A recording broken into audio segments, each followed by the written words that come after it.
maging interactive, Panginoon, ang aming pag-aaral at patuloy na kaming lumalim sa iyong mga salita at hindi lang kami magiging knowledgeable, but we will apply it so we will become a wise person sa iyong harapan. And dear Lord, maraming salamat po sa mga kapatid na hindi pa naka-join. Nawa, Panginoon, ikaw po, Panginoon, humipo sa kanilang mga puso na patuloy na mag-desire na sila rin, Panginoon, ay matuto at lumalim sa iyong mga salita. And we pray, Panginoon, and review every words of the enemy sa mga gadget na hindi nakaka-join. For what reason? We rebuke every words of the enemy and plans of the enemy to stop ang pag-flow ng bawat kapatiran. Amen. Hallelujah. Amen. Amen na ba? Amen. Amen. Ayan, sige. At magandang gabi po sa ating pong lahat at nawa ay makahabol yung ating mga kapatid sapagkat yung nakaraan po pinag-aralan natin about the Book of Psalms, no? Napakarami natin nakuha po doon. Actually, it's summarized only for the yung longing, yung pong lament at yung pong praise na ibinibigay sa atin po, Panginoon. At mas maganda itong susunod sana kung may makakaabot sana. At talaga namang yung isa kasi somehow na parang awit, parang ito po talaga susunod natin pag-aaralan. Ito talaga yung full of wisdom talaga ito.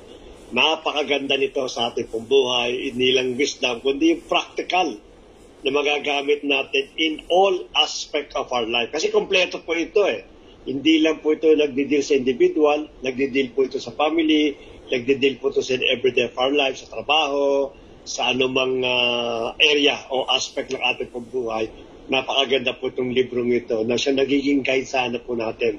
Kaya again, the same with the other books, I would like to encourage everyone na wag lang tayo makontento doon sa summary, but also to read itong mga libro na pag-aaralan natin. Anyway, yung ino-open up po sa iyo is only a guidance, is only a outline nung pagbabasa para po matuto po tayo. Sige po, mag-proceed po tayo sa ating pong study. Of course, kung natapos po natin yung Book of Psalms, alam ng bawat isa sa atin kung ano yung susunod na libro. Kasi magkasunod lang naman yan Anyone can guess? Proverbs. Yan, the Book of Proverbs ang susunod po natin. So ano po ba meaning ng Proverbs? Ang meaning pala ng Proverbs in a Hebrew word, to be like. No? Bakit po to be like? Parang sa mabitin. Ini-encourage po ng Proverbs na yung lahat na mababasa po natin, na siya pwede po maging practical application po natin, is kinakailangan na i-practice sa bawat buhay po natin. Kaya nga, ang niya is to be like ng mga nababasa po natin. Kaya nga maganda po ito kung marami tayong mababasang wisdom at practical life, yung mga instructions, then napakaganda nga po itong basahin para po sa talino natin. Malaman natin kung sino talaga ang matalino sa magitan po ng Book of Proverbs. So let us start sa Proverbs na ito. Book of Proverbs, 20th Book of Old Testament. Pang-12 yan, starting for the Old Testament, but I do believe it is for the third in the Book of Wisdom. Ang kaya lang po, sinasabot po natin yung buong istorya po, o buong libro po ng Old Testament. So, pandalawampu po yan, simula po sa Book of Genesis. The word Proverbs typically refers to a short, clever saying that offers some kind of wisdom. And this book has a lot of those. No? Napakadami po yan. Mas marami pa yan actually sa Book of Psalms. Nasa Psalms kasi it is like an encouragement, a worship. Pero dito po talaga is about wisdom. Paano ka mamumuhay ng tama, paano ka kikilos, paano ka magsasalita. Kumbaga sa napakagandang gawing role model kung naghahanap ka talaga ng perfectionist sa bawat buhay po natin. Ito mapasahin po natin ang Proverbs. No? Kaya po ito po ay talaga pong makikinabang yung bawat isa.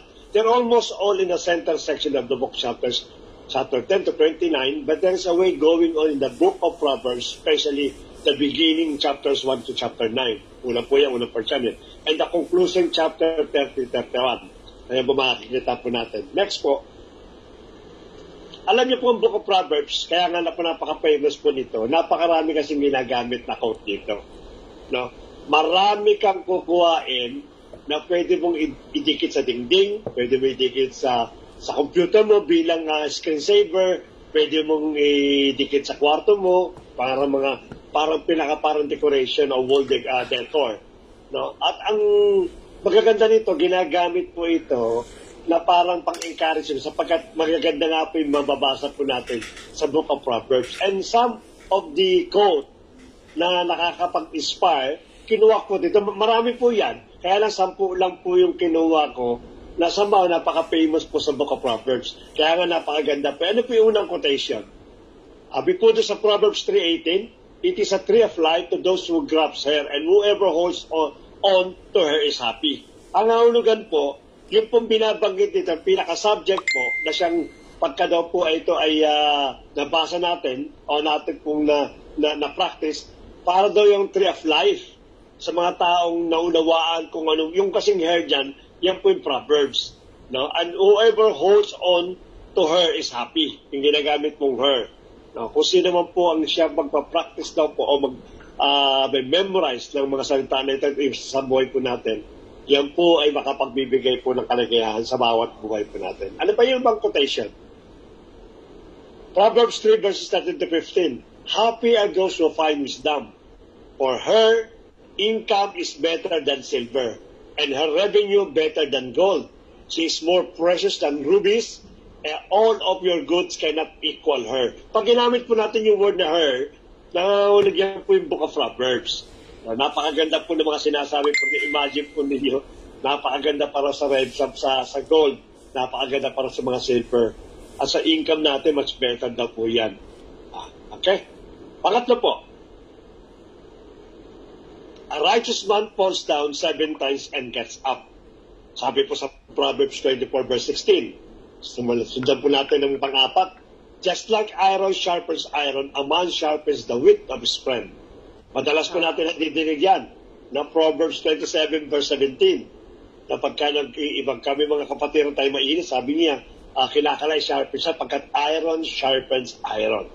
Yung binabanggit po natin. At minsan kinakot po natin yan sa iba pang mga maaring sharing o maaring encouragement. Panglima po, "The mouth of the righteous is fountain of life, but lawlessness covers the mouth of the wicked." Tama nga naman po, no? Pagka po yung righteous person daw po, pagka gumagamit daw po tayo ng mga Proverbs, yung atin na bibig is like a fountain of righteous. Marami po na-encourage, marami po ang lumalak sa pananampalataya, pero ang lawlessness daw po is cover the mouth of the wicked. Nangangulugan, kung hindi natin babasahin po hindi natin pa-practice ng Proverbs, para daw po tayo mga masama na yung ating bibig tinatakpan ng mga wicked. Nawawala ang Sa Proverbs 10:11 po yan. Next po, "If there is an anxiety in a man's mind, let him quash and transform it into joy with encouragement," which is a Proverbs chapter 12 verse 25. Number 7 po, "Every clever man acts knowledgeably, but a foolish man exposes his stupidity," which is Proverbs chapter 13 verse 16. Ito po yung mga wisdom na sinasabi po din sa Proverbs. Pangwalo po, "He who guards his mouth and tongue protects himself from trouble."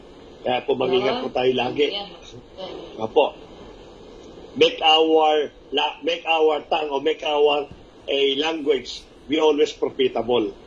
Napakaganda po yan. Hindi yung kung marami ka sinasabi. Sabi nga daw po, iba daw po pagkabadaldal na wala naman laman. Hindi lang po nakaka-irritate sa tenga. Hindi para po talagang wala kang gana makipag-usap. Kaya kinaka-guide po natin yung ating pong mouth. Hindi po nangangahulugan na po sinabi ng guard. Hindi na po tayo magsasalita. Ang mahalaga lang po dito is lahat ng lumalabas sa atin ay nakakapagbigay po ng encouragement. "Grandchildren are the crown of their elders, and the glory of children is their parents." Ito lagi po nabanggit po yan sa mga anak pa namin. Yung pong karangalan po bilang parents, yung mga children. No? Ay karangalan din po ng mga children yung pong parents nila. Kaya yan po ay napakahalaga po. Kaya dapat po maging magbuting example po tayo bilang mga magulang. And lastly po, 10 lang po ito, pero marami po yan. "More than any observance, protect your heart, for it is the source of life." Sabi po sa Proverbs chapter 4 verse 23.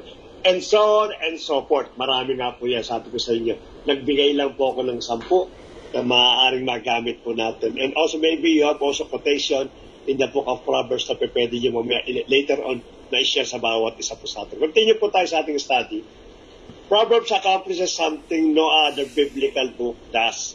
Marami kasi ito in-accomplish. Kasi kung titignan po natin, bibigyan ko na po kayo ng hindi ko na masyado mabasahin din.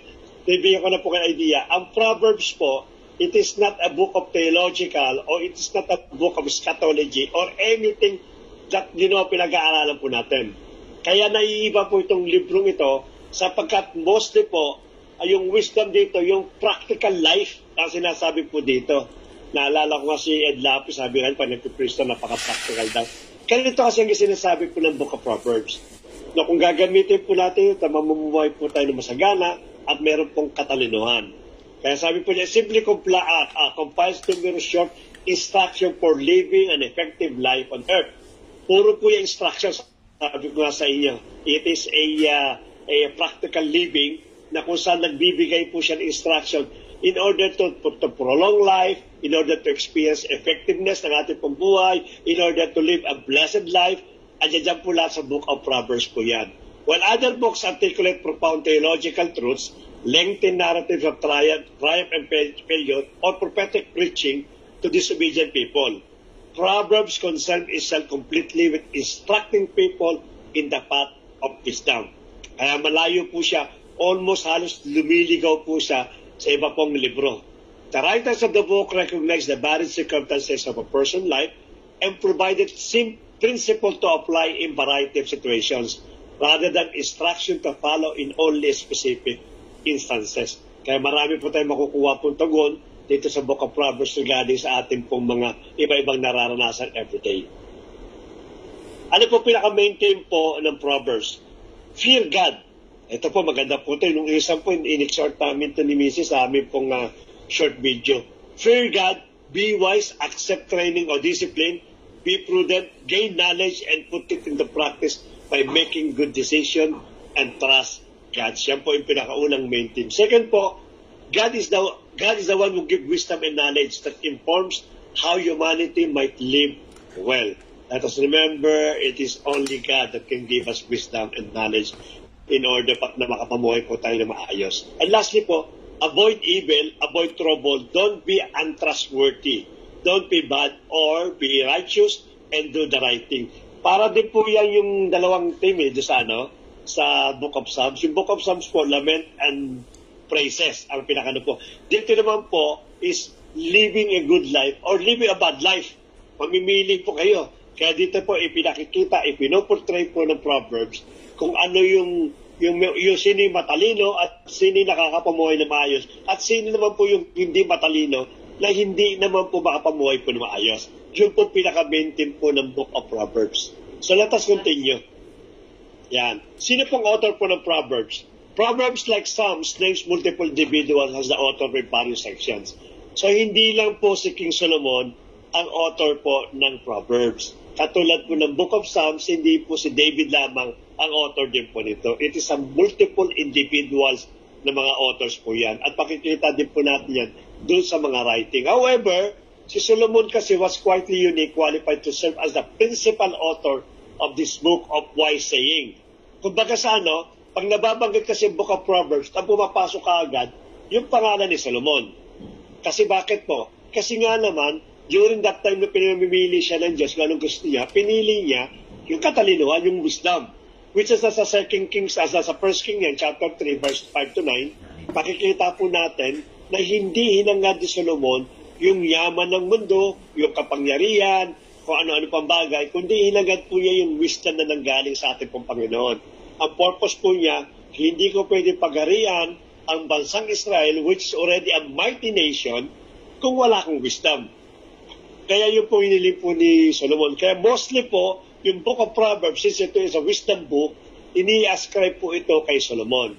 But in reality po, hindi po lamang si King Solomon ang may akda po ng wisdom. Marami po yan. May magbabanggit po tayo ng iba pong author po ng Book of, the Book of Proverbs.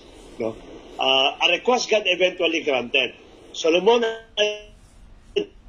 identified himself as the source of most of the book. His name appears at the beginning of three distinct sections. Yung Proverbs chapter 1 verse 1, chapter 10 verse 1, at yung 25 verse 1. Kaya mostly po yan, binabanggit yung pangalan po ni King Solomon. So in continuation po ng pagbabasa po natin, ini-ascribe po halos lahat ng libro kay King Solomon, covering almost all the first 29 chapters of the book. Kasi hanggang 31 lang po yan. So almost siya po talaga nagsulat po ng lahat ng book of Proverbs. But definitely, there are some person na sumulat po nito. Tuloy po natin yung author. A short section consisting of Proverbs chapter 22, which is almost the last one, chapter verses 17 to 24, 17, 24 to 34, expresses the word of the wise, which is the Proverbs 22:17, which Solomon had been compiled from various sources. Evidence that Solomon drew on multiple sources appears in Proverbs 24 to 23, where Solomon used the plural noun for wise to describe the authors of this section. Nangangahulugan po, mga kapatid, hindi po talaga yung source ng isinulat po ni King Solomon, talagang purely galing sa Diyos. Now, in Proverbs 22 verse 23, makikita po natin dyan na nagbabangkit siya ng maraming plural na wise. So nangangahulugan po, base sa mga pag-aaral, etong si Solomon, maaaring somehow yung iba pong naisulat sa Book of Solomon, Book of Proverbs, kinumpay lang po niya galing sa ibabang klaseng Proverbs. Yung talino, na maaaring nanggagaling sa Amarenya, nanggagaling sa yung kay Nebuchadnezzar, yung sa Greece. Maaaring ito yung mga bagay na ito na na-incompile lang Mesopotamia at kasama din yung Babylon. Marami kasi yan, maring Egypt. Napakadami kasi mga proverbs na ginawa nung araw na somehow nagamit ni Solomon in order to collect some of them at i-compile po ito at napasama nga po ito sa Book of Proverbs. So nangangahulugan po, yung lahat ng sinulat po ni King Solomon, hindi po lahat galing sa Diyos.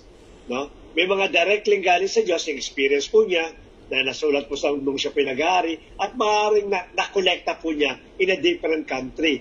Tama din po, no? Tatama tayo doon. Kasi si King Solomon po, nakapag-asawa siya ng marami pong babae sa iba-ibang bansa. So maaaring sa bansa ng kanyang isang asawa, may mga proverbs po, may mga wise man po doon, at napakaganda ng pagkakasulat, talaga na maalis sa pagsusamba sa ating Panginoon, o sa practical life, ang ginawa po ni Solomon, kinolekta po ang lahat po ng bagay na ito. So somehow naging collector po si Solomon ng mga mahuhusat matatalinhaga ng mga proverbs. Ano ba ang proverbs? Ang tagal ng proverbs? Kawikaan. Yan. Maaaring yan po yung na-pick up po sa ibang bansa. Tuloy po natin. Sa final two chapters, yan, identify si Agur at si Lemuel. So may sumulat po na pangalan po ay Agur at Lemuel. Sa chapter 30 sa 31 po as their authors. Through the identities of these men remain mysterious in history. Mamaya po pagpaliliwanag ko po si Agur at si Lemuel para pag dumating po tayo sa kanila pong section. No? Tuloy po natin. So ang sulat po nito is between 1000 to 900 BC, which is panahon po ito ni Haring Solomon. No? Natapos na yung reign ni King David. Pumalita po si King Solomon po dyan. Kaya nga sabi natin, most of the time, ay si Solomon na po nagsulat po nito. So yan po ang kanya pong date, 1000 to 900 BC. Ang number of chapters po, 31 chapters po yan. At ang division po ng book sa 31 chapters, hihimayin po natin sa 5. Ano po yung una? Yung una po, prologue to wise living. No? Introduction to wise living. Kaya pag binasa po natin chapter 1 to chapter 9, makikita po natin yung mga instructions in order to become a wise living. Introduction po, chapter 1 to chapter 9. Sumunod po, chapter 20 to 29, principle for wise living. No? Yung pinaka-mismong prinsipyo na pamumuhay ng matalino. No? Titinan po natin, isang common po yan for wise living. Chapter 30, Proverbs of Agur. Yan na, yan yung sinulat ni Agur, yung chapter 30. At yung pang-apat po, chapter 31, personification of wise living. 4 lang po pala ito. 4 na chapter lang na hinati po natin. So let us proceed for the chapter 1 to chapter 9 para po mapabilis po tayo. Introduction of prologue to wise living. Ano isabihin po nito? This book designed with an introduction chapter 1 to chapter 9 And it's first of all, link this book to King Solomon. Now remember the story in 1 King chapter 3. Solomon asked God for wisdom to lead Israel well. And so Solomon became known as the wisest man in the ancient world. And we're told in 1 King chapter 4 that he wrote thousands of proverbs and poems and collected knowledge. Yan sinasabi ko sa inyo, no? Nagsulat po siya ng mga proverbs and poems. Kasama rin po siya doon sa Psalms, no? At nangolekta po siya ng mga knowledge about plants and animals. Kaya po meron po siya mga magpapaliwanag sa proverbs, kinagamit po nilang, ano po ang tawag na mama? Pag gumagamit ka ng, ano? Alin? Gumagamit ka ng example? Parables, past parables. Hindi lang parables siya pa. Ang tawag nila doon? Fable, sorry, fable. Yung animals, ang character. Opo. Fable, meron pa iba yun eh. Ano pa yun? Fable, tama din. Metaphor? Metaphor. Thank you very much, Ate Rona. Matalino ka talaga. Gumagamit sila ng metaphor sa magitan ng paggamit ng plants and animals. No? Kasi bakit? Kasi nagkaroon kasi ng wisdom si Solomon sa magitan ng mga libro na nakakolekta po niya. At ginamit niya po itong metaphor in order na i-convert o in order na papurihan at ibigay sa mga spiritual na bagay. So yun po, mababasa po natin yan sa chapter 1 to chapter 9. So Solomon was like a fountainhead of Israel's wisdom literature. Yung kanya pong isipan, it is a full of literature concerning sa wisdom sa bansang Israel. Kaya po maganda yung pagkakasulat po niya. Tuloy po natin. The book been designed with an introduction chapter 1 to chapter 9. Now, naulit ito. Sorry po, naulit. Yan. The purpose of this book is to help you develop a set of practical skill for living well in God's Word. And this gets links with another key idea in the introduction, the fear of the Lord. Andiyan dyan nakagad yung the fear of the Lord.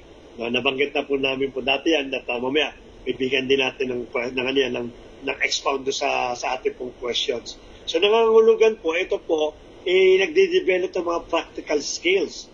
At ang pinaka-source of practical skills, nagsisimula po yan sa fear of the Lord. Mamaya, i-expound po natin, baka kasi yung word na fear ay man-misinterpret o magkaroon po ng misapplication. So, liliwanan pa natin mamaya po yan. Now, fear is not about terror. Ayan, binanggit na pala. Now, fear is not about terror.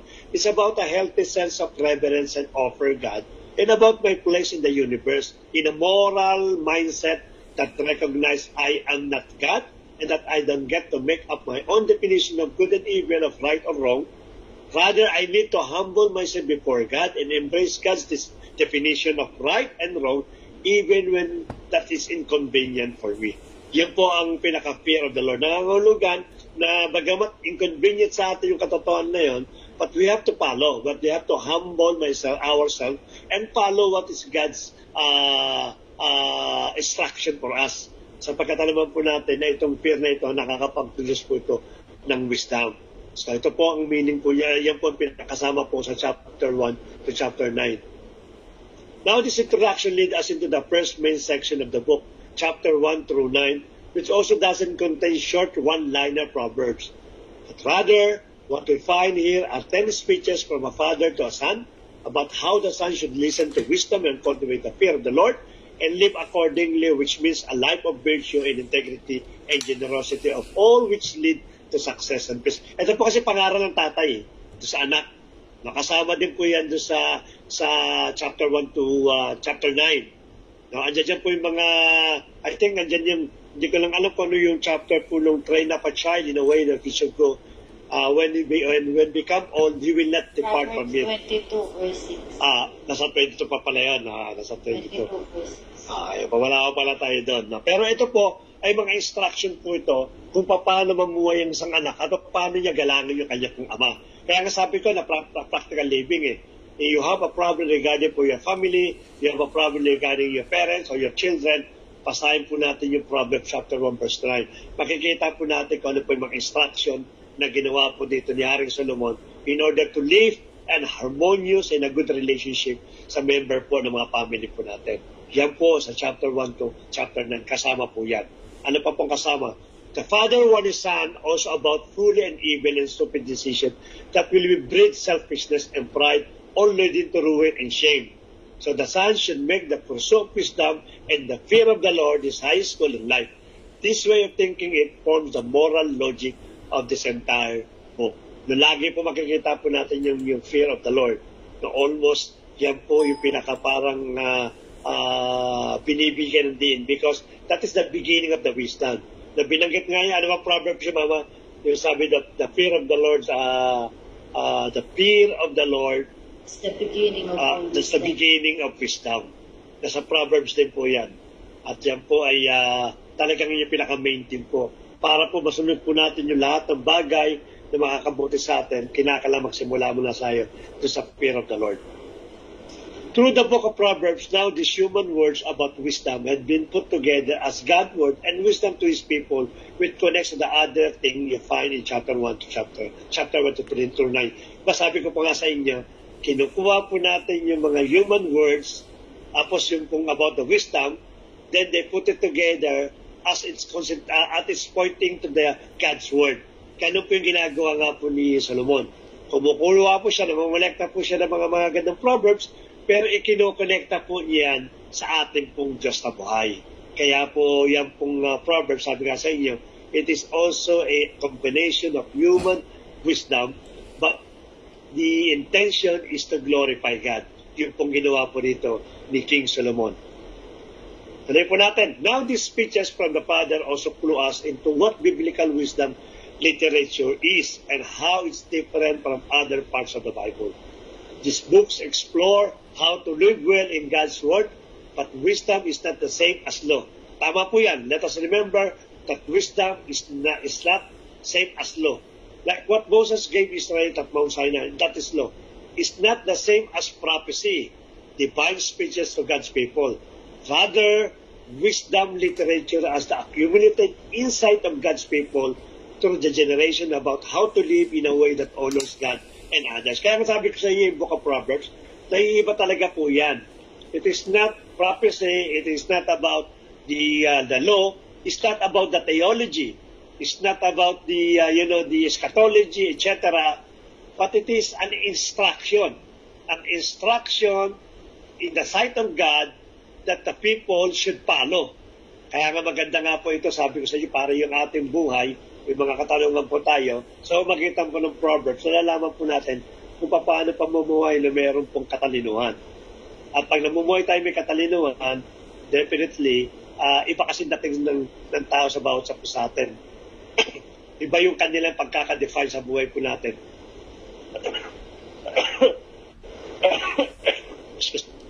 Excuse po. Sa meron ako dito. Pagka po na lumalakad po tayo na may katalinuhan na nagmumula sa atin ng Diyos Buhay. Inumpag po.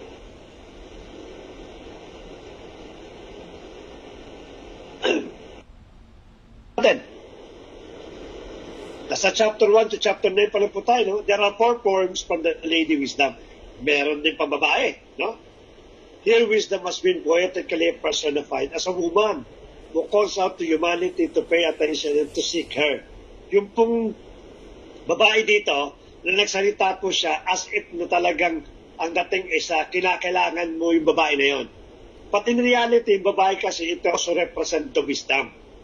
Kaya po, ganun po. Kaya tinin yung variation po ng writings, no?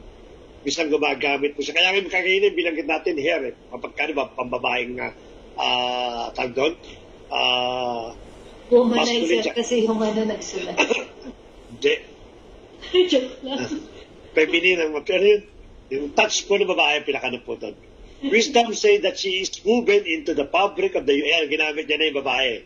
Wisdom say that she is woven into the fabric of the universe.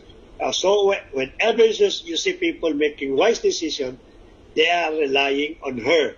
Hindi po babae po yan. Hindi po yan si Pastora, hindi po si Ate Rona, o sino pa man. Yan po ay nagpapatungkol sa wisdom. You see someone being generous or having sexual integrity or upholding justice, they are drawing on wisdom.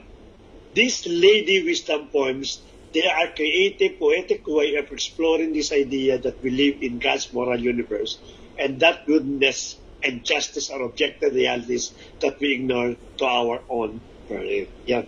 Nanastin po sa babae po, no? Tuloy po natin. So, fearing the Lord, living wisely is living along the grain of the universe. Now, together, these two sets of speeches from the Father and Lady Wisdom that make a powerful claim about this book, that you're not simply reading you're reading God's own invitation to learn wisdom from the previous generations. So, napakaganda po yan. Chapter 1 to chapter 9. Na sinimulan po una-una yung chapter 1 na the beginning of the chapter about the instruction of the Father to His Son. No? At ganda yung instruction daw po ng bae sa mga tao daw po na kinakailangan ay maggamit siya. Sabihin, naisi siya, adikain siya yung wisdom na yun in order na makapamuhay po tayo ng maayos. So yan po yung chapter 1 to chapter 9. Let us proceed to the next chapter. Yung pong 10 to 29, noong una po is prologue to wise living. Ngayon po is the principle for wise living. Sundan po natin. The next section of the book, chapters 9 to 29, we find hundreds of Asian proverbs and they apply wisdom in the fear of the Lord. Again, fear of the Lord. To every light topic you could imagine. Family, work, neighborhood, friendship, sex, marriage, money, anger, forgiveness, alcohol, death, everything. These are filtered through the value systems of Proverbs. Itong mga bagay na ito, yung ang parte, yung buhay po natin, o yung mga araw-araw na nagagamit, in order to become wise living, kinababasa po natin yung chapter 10, verse 29. Sapagkat tinuro po natin, tinatch po lahat, even yung family, yung work po, yung neighborhood, etc. Lahat po yung makikita po natin sa chapter 9, verse 29. How to become a wise living, at again, magsisimula po liya sa fear of the Lord. Okay? Next po, bibisan mo natin ng konti. Now, these proverbs, they are all pretty short. They're easy to memorize, and actually, this section of the book is meant to become a reference work that you return to time again throughout the years, which raises some important issues in learning how to read these proverbs. So nangangahulugan po, ito po ay babalik-balikan natin in order na magamit natin sa ating pong buhay. First of all proverbs are by nature about probabilities. So you fear the Lord and you make wise, good choices. Things will likely go well for you. If you don't fear the Lord, you're foolish, your life will likely not to go so well. Now, that is often true, but not always, which lead to the next point. Yung probabilities, no? Na kung gagamitin na yung fear of the Lord, ito yung mangyayari sa iyo, at the other side naman, ito yung mangyayari sa iyo. Pero let us go with the next point. Ano yung next point po? Proverbs are not promises, they are not formulas for success. Na pag kinamit po natin ito, hindi naman nangangahulugan na formula po yan para maging successful tayo or mga promises. So some proverbs, for example, the fear of the Lord prolongs your life, but the years of the wicked are cut short. Or train up a child in a way they should go, and when they are old, they won't turn from it. So yes, fearing God, being a moral person will most likely lead to a better, longer life. In raising your kids in a stable, loving home, that set them up. But there are no guarantees. Lot of things can open and do go wrong in our world. Bigyan ko po ng konting paliwanag po ito para hindi tayo ma-mislead ng ating pong ano. Ang Proverbs po kasi, especially yung 10 to 9, yan po yung principle eh. Na pag nabasa po natin, don't make something like na para bang what they call this, na ito na yung mangyayari.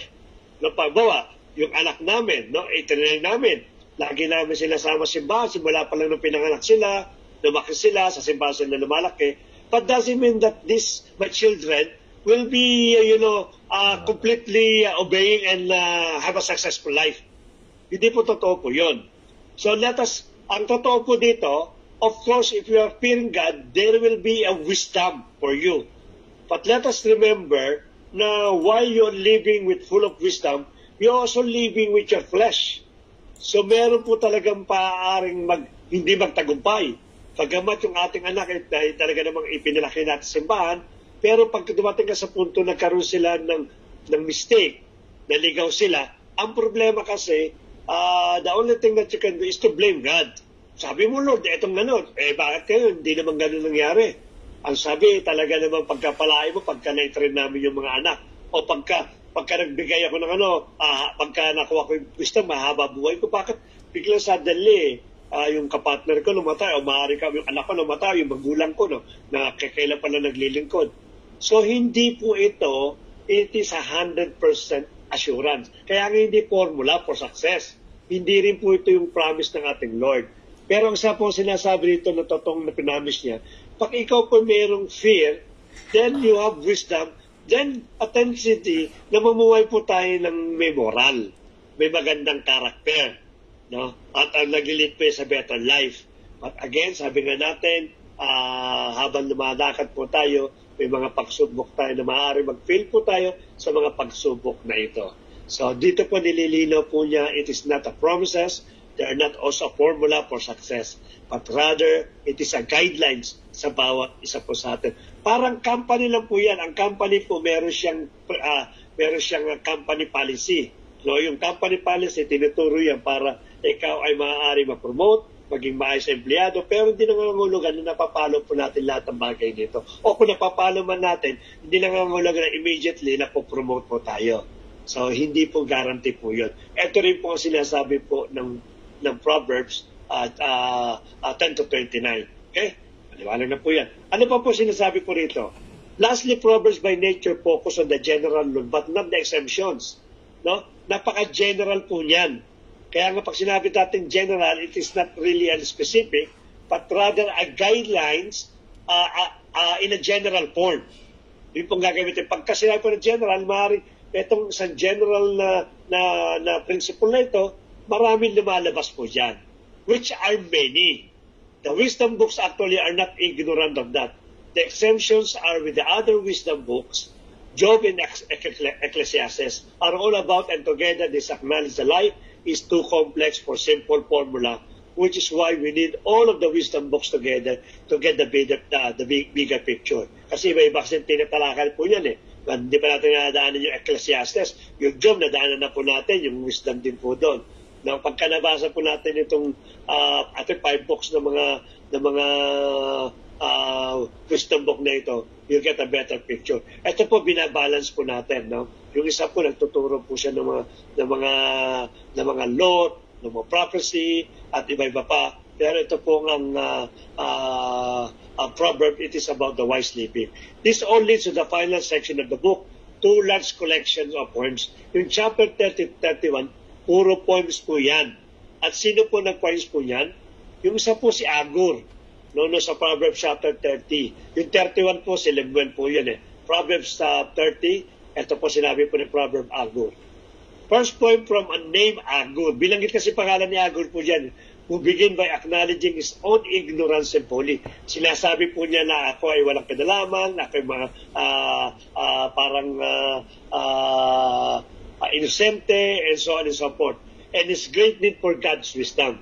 Then Agur discovered that divine wisdom has been given to him in the scripture, which teach him how to live well. And so Agur is put before us as like a model reader of the book of Proverbs. Somebody who always open the hearing God's wisdom through the scriptures. Nung naghanap po siya ng wisdom, ng guidance, sapagkat hindi niya alam paano pamamuhay ng tama, then suddenly, ang pinakano po pala dyan, basahin mo yung salita ng ating Panginoon in order for us na ma-develop o ma-produce yung wisdom na hinahanap po natin. Yan po yung sinulat po ni chapter 13 ni Agur. Nangangahulugan, siya po yung mayroong complaint sa kanyang pong buhay. At hinahanap niya yung katugunan ng kanyang complaint concerning kung paano po mamuhay ng maayos, kung paano po mamuhay na mayroong peace of mind, kung paano po mamuhay nang hindi po nakakagawa ng kasalanan. At ang simula po ng kanya pong verse 1, ito po ignorance sa ganun pong bagay. Wala siyang alam. Kaya hinahanap niya ngayon yung God wisdom. Then suddenly, the scripture teach him how to live well. At yung nga pong ginawa po ni Agur sa chapter 30. So ito yung series po yan ng mga wisdom, ng mga poems, at dito po pinakikita po paano mamuhay po o paano magkakaroon ng buhay na meron pong katalinuhan. And lastly po, chapter 31 to verses 10 to 31. Actually, verse 1 po yan kay Lemuel, no? Ang tawag po dito is personification of wise living. Kung paano na po ini-apply sa bawat buhay po natin.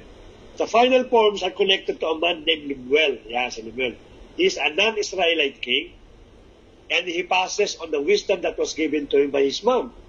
It's guidance for being a wise and just leader. And then the final poem is the acrostics puzzle po yun, or an alphabet poem where each line begins with the new letter of Hebrew alphabet. And the entire poem is about the woman of noble character. I think nandiyan po yata yung, hindi ko lang matandaan, nandiyan po yung kung sino nakapagkasawa ng mabuting babae, parang mas maano pa sa Perlas at Quinto. Parang gano'n pagkakasabi po, hindi ko matanda masyado. So yan po yung pinaka-chapter 30-31 at personification of wise living. But before we continue sa ating pong, meron pa pala, it depicts a woman who lives according to the wisdom of Proverbs and stands like a model of someone who takes God's wisdom and then translates it into practical decisions in everyday life, at work or at home, in her family and in her community. Yan. Sinabi po niya sa practical living niya. So the book opens with words from a father to a son, which is nasa chapter 1 to chapter 9, about listening to Lady Wisdom, ano din po yan. And so now the book closes by offering the words of a mother to her son about a woman who lived wisely. Ang babae naman po, nangangaral po sa anak po. The book of Proverbs is for every person in every season of life. So it's a guide for living wisely and well in God's good word. So, karoon lang po yan, no? Ito, tinuturo po ng Book of Proverbs kung paano pa mamuhay na mayroon pong katalinuhan. Pag sinabi natin katalinuhan, of course, kasama na yung pamumuhay ng maayos, pamumuhay po ng masagana, pamumuhay po ng metalino, pamumuhay po ng pagkapalat, tagumpay. Kasama yan sa living wisely. So, hindi lang po magiging matalino, kundi iba yung katagumpayan sa bawat buhay po natin. Kasama po yan sa sinakop po ng Book of Proverbs. So, po. Bago natin bigay yung moral lessons, let me tell you about the story po ni Agor. Si Agor po kasi, ay, ang sabi po nila, ito raw po ay isang collector. No? Collector ng mga poetic. Hindi masyadong binigyan ng detalye sa Bible kung sino po si Agor. Pero ang marami po nagsasabi na siya po ay isang collector. Nangangahulog ang kinokolekta niya po yung mga book of yung mga nakukuha niyang Proverbs, kinokompile po niya at naisama nga po niya sa Book of Proverbs. Pero the rest ng istorya po niya, hindi natin malaman kung siya po ba ay saan nanggaling. But according to some, no, hindi po solid yung ating pong, hindi ko solid yung aking sabihin, siya po ay isang Hudyo sa parte po ng lugar po ni King Solomon. At marami po nagsasabi na ito rin daw po ay pangalan ni King Solomon. But hindi po natin napapatunayan po yan. But one thing for sure, he is a Jew who loves collecting all Proverbs and wisdom books na nakikita at nababasa po niya. And then he started collecting it at kinumpile po niya dito nga po sa Proverbs chapter 30. Siya po si Agor. At si Lemuel naman po, ang sabi po dito, siya daw po isang anak ng hari.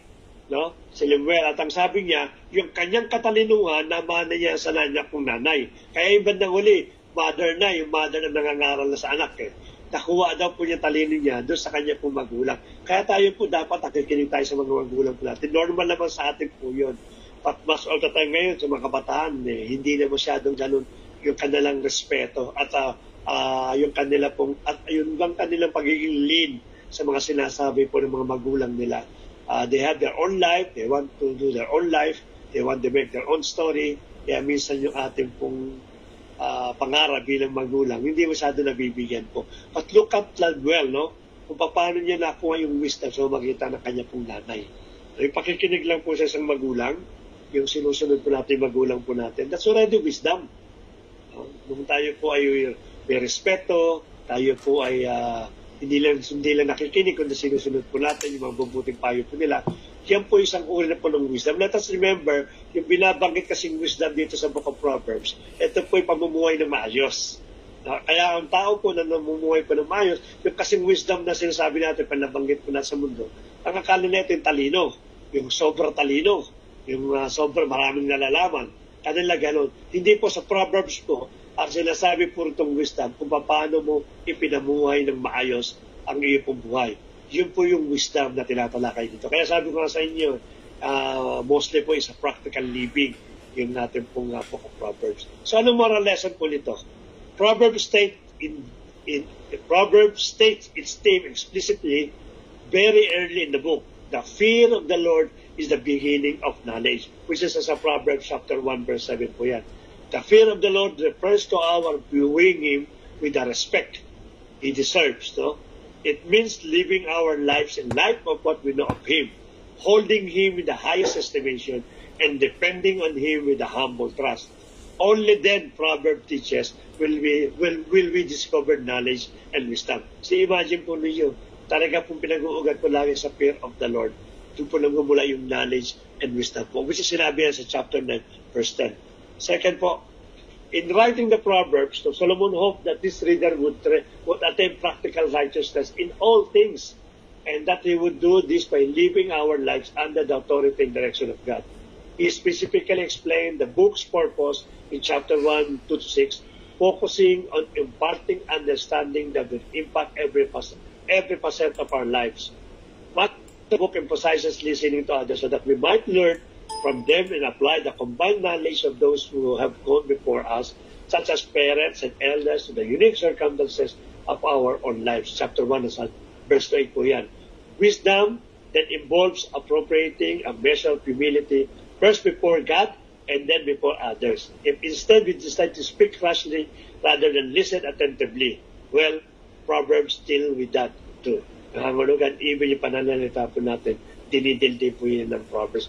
Marami pong aspeto ng buhay po natin ang mababasa ninyo at masasalamin po ninyo at may i-apply nyo sa bawat buhay po natin. Kaya nga sabi ko sa inyo, ang teaching na ito ay napaka-practical at napaka-applicable, hindi lang ng panahon po ni King Solomon, even sa panahon natin ito, at even sa mga darating pong henerasyon, especially sa mga incoming generation, na dapat po maituwid nila yung pamumuhay po nila, maiayos po nila kanyang pamumuhay upang sa gano'n magkaroon po ng hope sa mga darating pang henerasyon, maliban po sa mga susunod po sa atin. Kaya maganda po na may turo din po natin sa ating po mga anak yung mga bagay nito. Ang question naman dito is, paano mo itaturo yung Proverbs kung di mo nga naman nababasa, kung di mo nga naman alam yung naman ng Proverbs. Pag nakakuha po tayo, when we start reading the book of Proverbs, nakakuha tayo ng isa pong magandang practical application that start sharing these things not only to your family, not only to your children, but also those people around you, even sa mga kapatiran po natin, sapagkat napakahalaga po na may pamuhay itong meron pong katalinuhan. Yun lang po, and God bless po sa inyo, at see you next Monday po. Okay. Bastos naman ito. Ako, madalas akong nagbabasa ng Book of Proverbs. As in, daily, meron akong isang Proverbs na babasahin. Kasi, it's applicable sa ating daily book na pamumuhay. It's really a source of wisdom. Kaya yun. Okay? Sabi po nila, I'm not sure, narinig ko lang naman po ito. Sabi nila, 365 days daw po, meron pang isang Proverbs na babasahin para makumpleto yung 365. Matatapos mo daw po yung Book of Proverbs. I'm not sure about that, pero narinig ko lang. Kung totoo, isang topic mo patungkol sa, let's say, katulad ng di ba? Yung babaeng haliparot. Kung na itopwas ko po. So, yan. Marami po tayong matututunan sa Book of Proverbs, actually. Okay. Good evening, everyone. Ayan, nakumabol po si Kuya Peter po daw ay mahina ang kanyang internet. Kaya doon na lang siya kay Kuya Manny, makikinig sa live ni Kuya Manny. Meron po ba kayong mga tanong? O malinaw naman po ang Book of Proverbs na napakasimple lang naman po na topic natin ngayon. Kuya Manny, siguro walang mic si Kuya Manny, kaya nagtatype na lang siya. Ayun po, gusto ko pong i-emphasize sa sinabi ni Pastor Bernard kanina na ito po yung mga guide lang.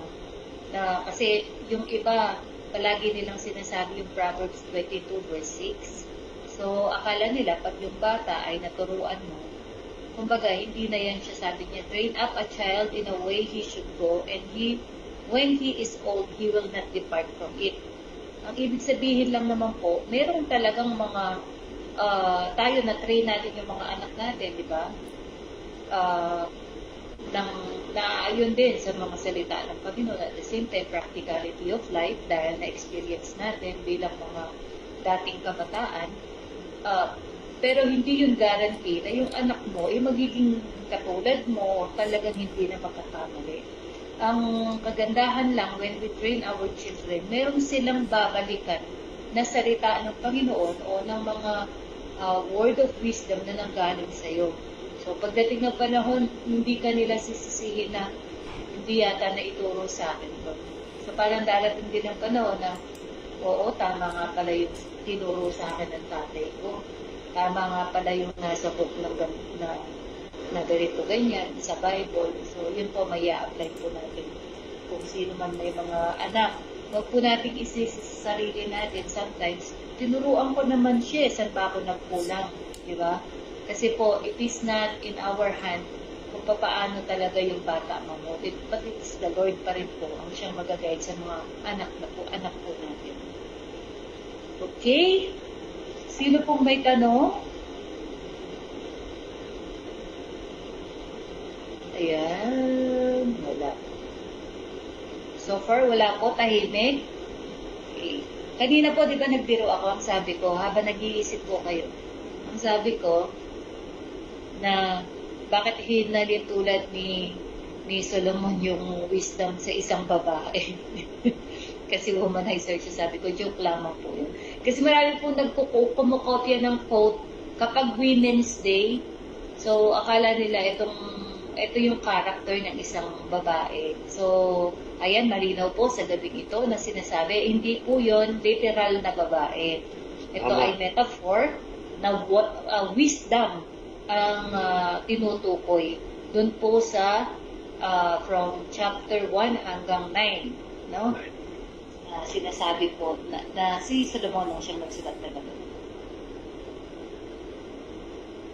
Sabi po ni Kuya Manny, yun daw pong nakasulat sa Hosea 4:6, my people perish because of lack of knowledge. Tama po yun. No, Daddy? Tama po. At nabanggit na po natin dati yan. Maganda po yan. At dadaan po tayo dyan sa Hosea. Okay.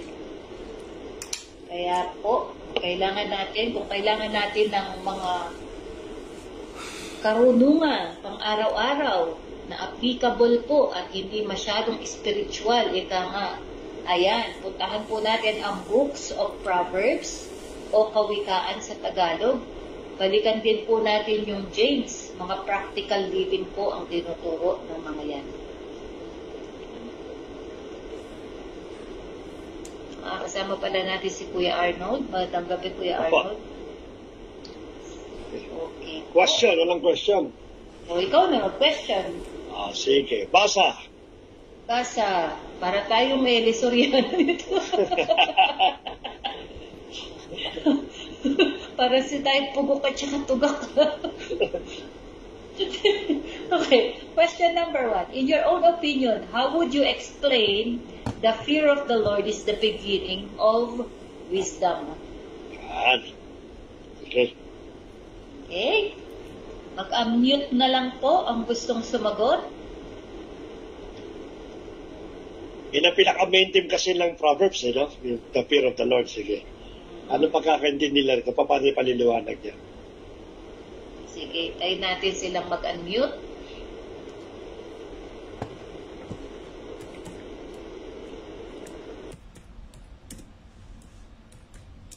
Ito may roll call eh. Wala pong at tamang sagot. Wala pong right minus wrong, right? Wrong, right? Sobrang minus. Sige po, opinion po niya. Ano po pagkakita niyo sa the fear of the Lord is the beginning of wisdom? Kasi yun yung pinakasusi eh. Anyone? Emani, Terona. Sige. Sa akin past, the moment that you realize and you have learned na ang may creator ka at merong higher being than you and you are created not by yourself. Kumbaga, pag nalaman mo na yung creator mo is your Lord, God and Savior, pag nagrema na yan sa buhay mo, then ma-humble mo yung self mo, then dun mo marirealize na nagkaroon ka talaga ng proper wisdom. Kasi kung wala kang kumbaga mangmang ka sa totoong knowledge if you are not acknowledging who is your creator. Okay. Yun yung my personal opinion about sa sinabi na knowing the fear of the Lord is the beginning of wisdom. Kasi the moment that you've learned who is your creator and you know what is His power and what is His capability and ano ang kaya niyang pwede gawin in favor and not favor against you, then you've learned that you are not the author of your life. So meaning Then parang that's the true wisdom. Pagka hindi ka nalaman mo na you are the out of your life, parang somehow, hindi ka pwede mag-decide. I have to decide according to the Lord. Karang sabi niyo. You have your own will, but your will is not powerful enough to bring you to the proper way. So if you let your creator or you let your fear to the Lord bring you to do what is right for you, then you will go into so many places. Tama, agree. Tama. Maliwanag ko yun. Okay, salamat po, Ate Rona. At sino pa po ang pwede magdagdag? Ang ganda yung sagot niya.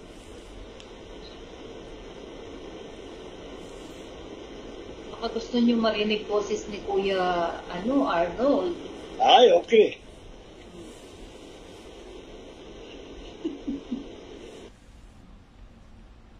Sa disco ni Pasa. Oh. Good evening po sa lahat.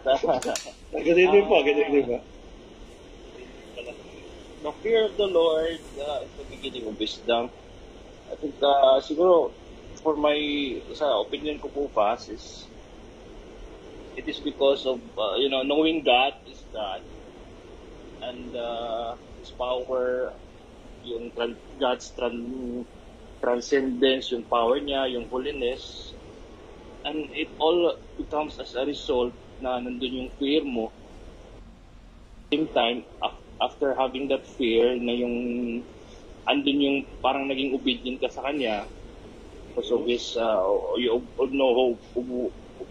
natin kung ano siya, kung sino siya, and we started to build a relationship with Him, and having a personal relationship sa Kanya, kasi alam natin kung ano siya, yun yung takot natin sa Kanya, then we gain wisdom from it after having a relationship sa Kanya, after yung sa mga salita ng Diyos, salita niya, pamamagitan nun, doon tayo kumukuha ng wisdom.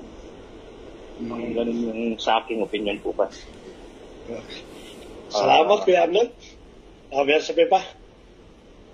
Sabi po ni Kuya Manny, ika nga mas magandang maging TINGA kasi magkaroon ka ng karunungan. Anong TING? TANGA.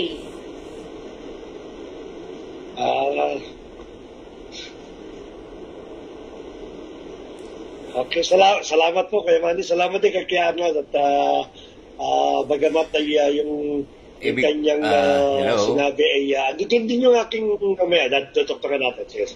Susundan ko mamaya yan. Sino pa po? Hello? Sino pa hindi pa nakapagsalita? Si Mama, ano? Ikaw, yung fear of the Lord, anong mo dyan? Ano ko naririnig? Napaliwanag na natin ito nung nag-plot tayo. So the fear of the Lord is the beginning of all wisdom. Kasi the word fear here is reverence. Yung pagpipitagan, acknowledging God.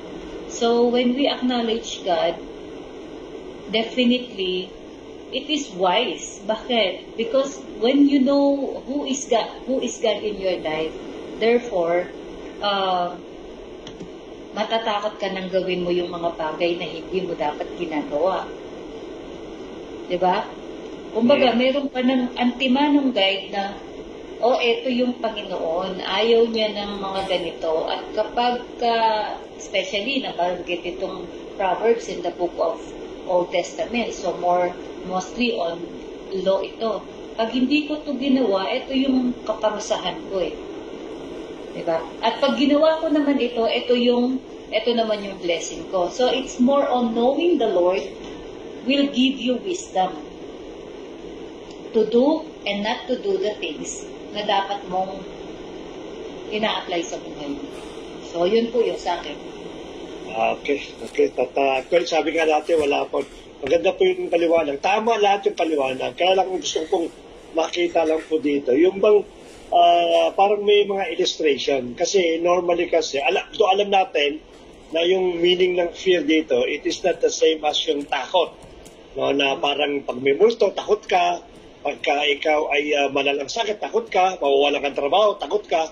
Hindi ito yun. Bagamat alam ko naman na alam natin yung meaning ko ng fear. Kaya lang, ang magandang gusto ko sanang makita dito, na yung illustration ba, na halimbawa kung kasama mo yung magulang mo, naman mo, either yung nanay mo, yung tatay mo, at pagka may mga taong samaw na talaga namang maiins ka, no, hindi ka makapagmura. Kasi pag nagmura ka, o nagsabi ka ng mga bad words, ang dating kasi is, mapapaya itong nanay-tatay ko.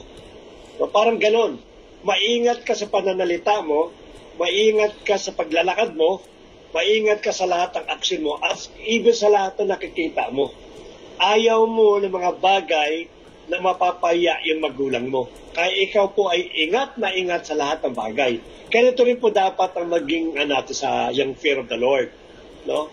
Pagamat spiritual being ang ating pong Diyos, na somehow, because we cannot see His physical appearance, ang tendency kasi nagiging less yung ating paggalang, yung ating reverend. Kaya madalas tuloy, halimbawa, kung ikaw ay nag-iisa, madalas tuloy na nagagawa mo yung mga bagay na hindi tama sa ating Panginoon. At tulad halimbawa, anong pinaka-normal na lang, no? Total, halos lahat kami ito nagmamaneho. Pag sa kalsada, nasingitan ka, talagang pastos ang mo, pumapalag ka, diba? Either makikipagkabulang ka, makikipagkitkitan ka, o magsasalita ka, o maaaring magsisignal ka ng mga masamang bagay. Hindi mapigilan po yun. Bakit? Kasi nga, iniisip mo na during that time, mag-isa ka lang. Pero kung lagi mong iniisip sa buhay mo, no, any moment, any second of your life, lagi mong katabi ang ating Panginoong sa Kristo. So yung tendency, malimbawa, nakakita ka sa opisina mo, nangating kamay mo, ang ganda ng ballpen nito pwede ko siguro kuhain ito. Pero alam mo, katabi mo ang ating Panginoong sa Kristo, o ang ating Diyos, mag-i-up sandali. Nakatabi ko pala ang ating Panginoon. Kaya naman, mapapahiya siya pagka ginawa ko yun. Mami, makakita sa... Kaya ito yung dapat na nagiging attitude natin. At ito yung nagiging bunga ng ating reverend, na nakokontrol po natin yung lahat ng bagay. Even bilanggit nga namin dati sa amin pong small video, even yung mga pagkain hindi mabuti sa katawan, nagagawa po natin iwasan po yan. Bakit? Kasi nga meron ka ng reverence sa Lord. Lord, this is your temple, my body is your temple, hindi pa pwedeng lahat ng kinakain ko makakapagdulot ng kasamaan o makakasakitan sa aking pangangatawan. Kasi, ito yung mga bagay na talaga namang sabi nga, nakakapag-prolong ng buhay. Masabi niya, yung the fear of the Lord, it is not only the beginning of all wisdom, but also prolong your life. No? Kasi pagka wala kang problema, hindi ka nakasimangot, hindi ka parang pinagtakluban ng mundo araw-araw, ang puso mo laging masaya, laging umaawit, nangangahulugan, nakakadagdag po iyan ng haba ng buhay ng tao. At lahat po ng bagay niyan, ang source po natin, it is the fear of the Lord. yun po ang dapat ang gawin natin upang sa ganoon ay yung ating pong buhay, yung ating pong testimony, lahat ng parte natin pong buhay ay magkaroon po ng kalagahan. Hindi lang sa ating Panginoon, kundi sa lahat ng tao makakasama po natin. See? That the fear of the Lord is the beginning of all wisdom. Yan. Yun.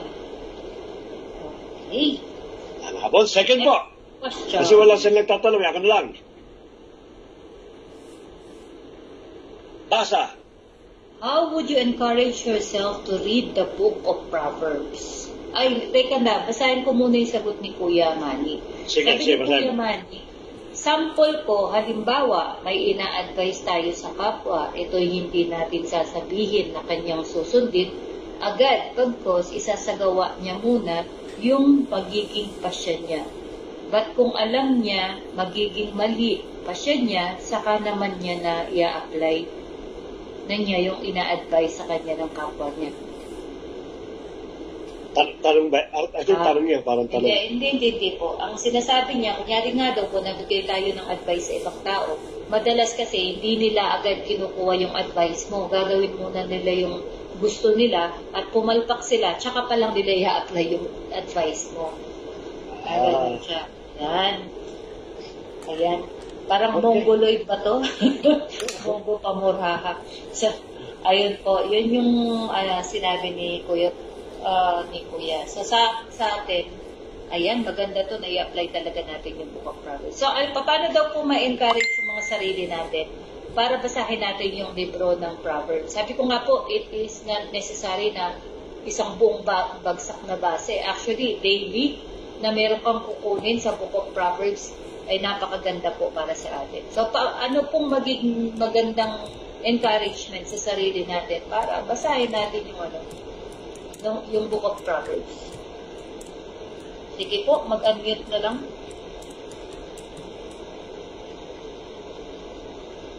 Unmute!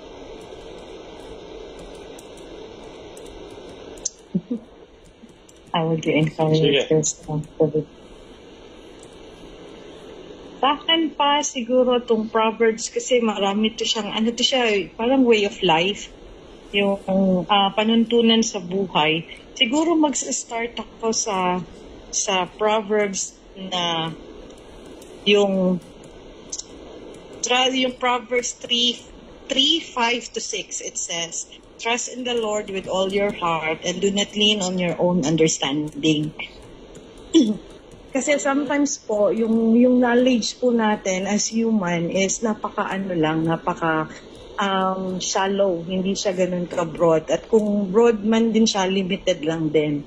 So pag ibinigay natin yung ating desisyon sa Panginoon, kumbaga when we lean on God's understanding, kung sa wisdom ng Panginoon tayo magre-rely, mas alam natin that we are in safe places, at saka alam natin na hindi tayo ma-upset or ma-depress or whatever decision we make with the provision of God's wisdom, talagang always right. At saka ang sabi nga nila, obedience is better than sacrifice. So yun nga, trust in the Lord with all your heart and do not lean on your own understanding, is yun na yung one of the virtue of the fear the Lord is the beginning of wisdom. Fear to the Lord is the beginning of wisdom, because you will humble yourself, and at the same time yung Proverbs will give you a virtue na you will humble yourself, at saka magiging mas obedient ka sa Panginoon. Yun lang po. Okay. Sino pa po? Okay. Sabi po ni Kuya Manny, magandang basahin po yan. Natapos ko na po yung basahin. Kaya dyan din pumasok sa isipan ko na iyan mismo yung kasagutan about sa Hosea 4:6, na lack of knowledge. People will perish because of lack of knowledge. Ayan. Yan, maganda po yun. Maganda encouragement yung Hosea. Sabi ko ngayon, Hosea 4:6, maganda po yan.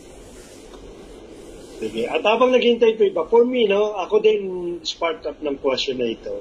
is actually pag nagbabasa ko, yung Book of Proverbs kasi, hindi ko rin masyado pong nadadaanan.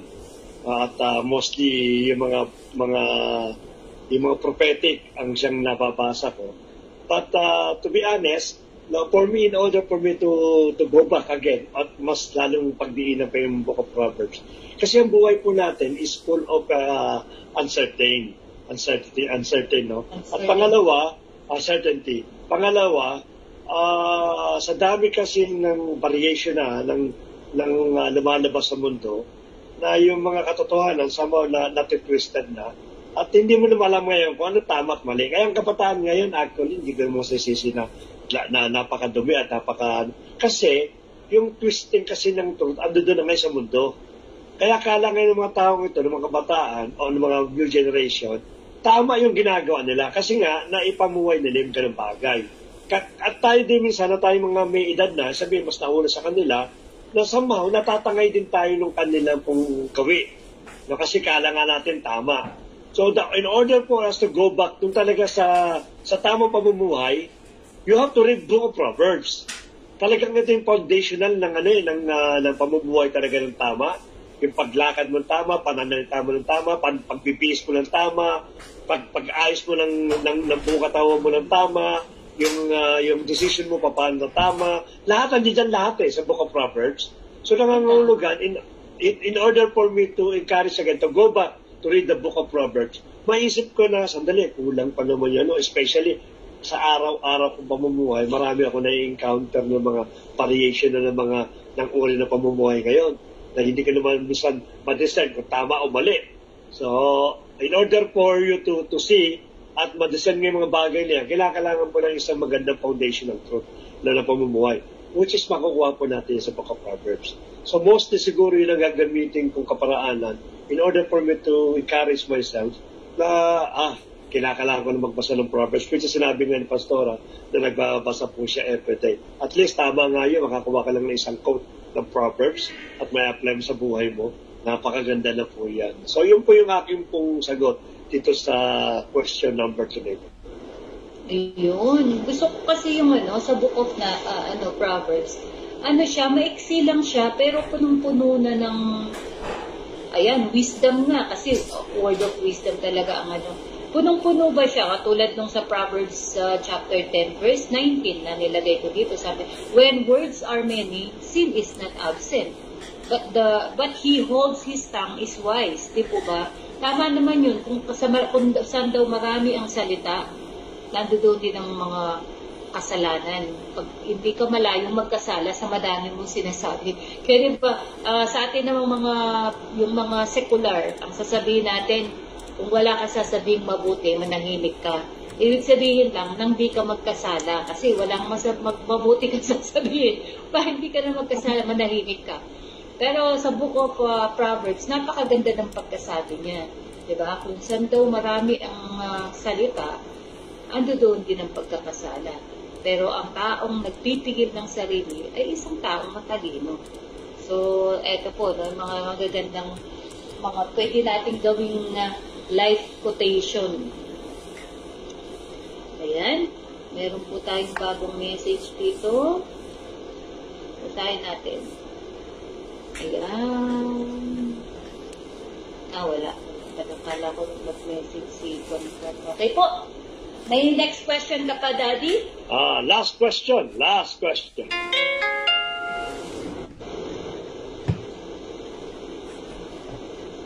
In your own opinion, is the Book of Proverbs is wisdom of God or more of practical life?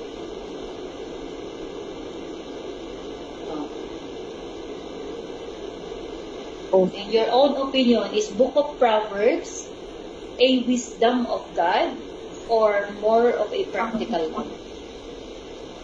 Or practical applications? Sa akin, more on guidelines of God, but wisdom of human. Maganda sagot ni Ate Rona. Pakiulit mo, Ate Rona, please. It's more of guidelines of God, but wisdom of human. Can you please elaborate or that's it? Kaya pala maganda elaborate mo. Yung sa akin kasi, usually po, ang Proverbs po, di ba sabi it's a sayings, mostly yung mga palatuntunan ba yan sa Tagalog o sa amin kasi ang ano niyan alituntunin yung mga wake of life, yung mga ginagawa, yung mga dapat nating gawin sa ating buhay para siyang yung proper way of how to live life. So hindi man siya wisdom siya ng tao pero guideline siya ng Panginoon. Kumbaga hindi naman yan dumating yung mga words na yan in an empty words. Dumating yan from prophets na ginabayan din ng Panginoon para ma-spread siya sa tao para maging alituntunin din nating mga tao at maging guidelines natin siya sa ating buhay na magkaroon ng mabuting pamumuhay. Yun yung Yun yung nakita kong reasons ng Proverbs. Hindi siya wisdom ng Panginoon, ito ay wisdom na ibinigay sa tao na galing sa guidelines ng ating Panginoong Diyos. Kumbaga, naibigay yan kay Solomon ng mga words because it is God's provision. Okay. Kaya ako, sino pa po ang magdadagdag?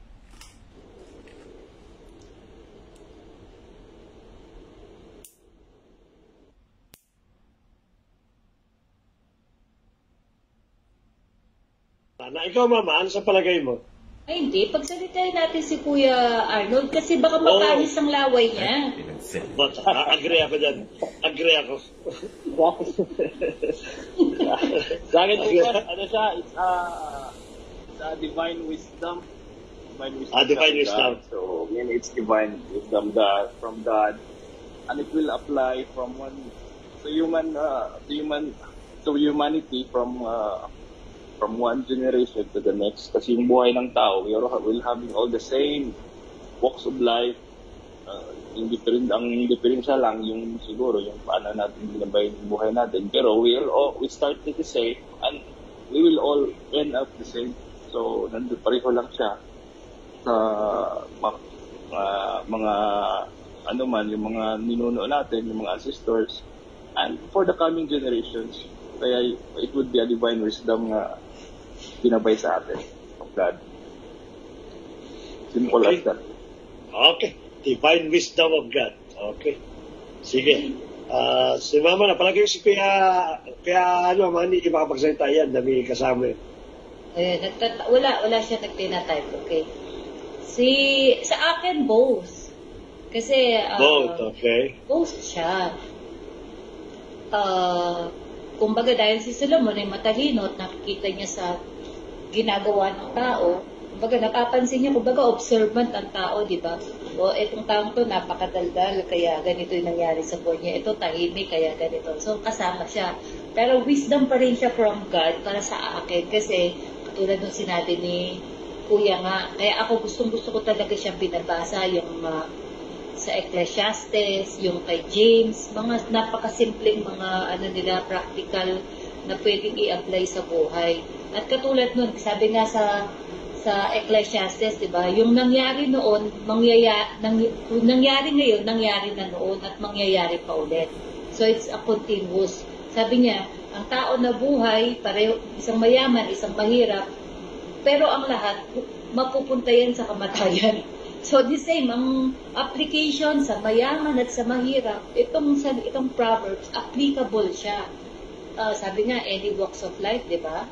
Applicable siya pang bata, pang matanda, pang mayaman, mga nag-aral, edukado, at hindi applicable talaga siya. So para sa akin, wisdom talaga siya from God. Kasi it's applicable for everyone. Walang exemption. So yun po sa akin. Okay. At sabi nga natin, walang tama, walang mali itong ating questions. Actually, that's the reason why according to opinion. No? At somehow agree din po ako doon kay Pastora. It is both. Bagamat bilanggit ko po kanina na there are some proverbs na kinolekta po ni Haring Solomon. na hindi po talaga siya nagsulat sapagkat ay nakapag-asawa nga siya ng iba-ibang babae sa iba-ibang bansa. No, especially sa Egypt, sa Africa, mga talaga may mga proverbs din dyan eh. But let us remember na kung ang proverbs po ay nakapagbibigay ng magandang buhay, but definitely it comes from one source, ang ating pong Panginoon, ang ating pong Diyos. Maaaring sama, siguro yung nakapagsulat ay hindi naman sila Hudyo, hindi sila kilala kay Jehovah. But let us remember that ang sabi ng ating Panginoon sa New Testament na even yung mga masamang kayang gamitin po yan ng ating Panginoon para po sa kanya pong kapurihan. So, both ay tama po at it is really a knowledge coming from some other people, but definitely it is the guidance of our living God kung bakit po nasulat ng mga bagay nito. Yun po yung sa akin. Maraming salamat po muli sa about sa natin. Okay, may question ka pa next, Daddy? Wala na, tatlo lang po yan. Ayun, natapos na. Maraming salamat. By question po ba? Ayun, meron pa yatang... wala na, matatapos na. Si Kuya Peter po daw ay hindi talaga makapasok sa ating BS. Sama niyo rin po. Talagang ang Lord ay kumikilos po sa bawat buhay natin. Hindi, magpapadala tayo ng satellite sa universe para misalin tayo signal. Oo. So, ayan, sisterly advice, palagi po tayong everyday kumuha tayo ng kaalaman, ng wisdom sa Book of Proverbs. At yan po ay isa-isang i-apply natin sa bawat buhay natin. At baka tayo ay isang walking wisdom na wise person. Wise or wise? Wise. Kasi meron pong wisdom na from earth sa mundo. Sa New Testament po nabanggit yan. At meron pong mga godly wisdom. Ito po yung Book of Proverbs ay godly wisdom po ito. Okay, so let us close again.